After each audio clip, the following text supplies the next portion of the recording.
দেশ এখন একটা গুরুত্বপূর্ণ বাঁকে আছে। আগামী নির্বাচন অনুষ্ঠিত হবে একই দিনে, জাতীয় সংসদ নির্বাচন এবং গণভোট। সংস্কারের জন্য গণভোট আর সরকার গঠনের জন্য সাধারণ নির্বাচন।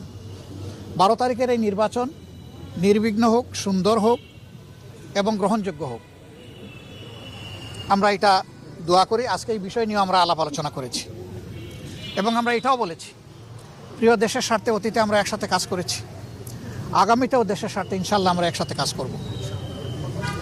তারেক রহমান সাহেব সহ বিএনপির নেতৃবৃন্দ একই আকাঙ্ক্ষা ব্যক্ত করেছেন, আমরাও একই আকাঙ্ক্ষা ব্যক্ত করেছি।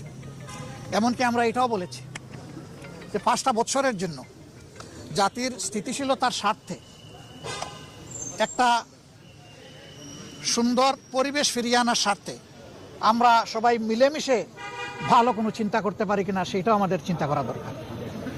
এবং আমরা এটাও বলেছি, নির্বাচনের পরপরই, সরকার গঠনের আগেই আমরা ইনশাল্লাহ বসবো, খোলা মনে কথা বলবো, জাতির জন্য আমরা চিন্তা করব, জাতির জন্য আমরা সিদ্ধান্ত নেব। আপনারা দোয়া করবেন।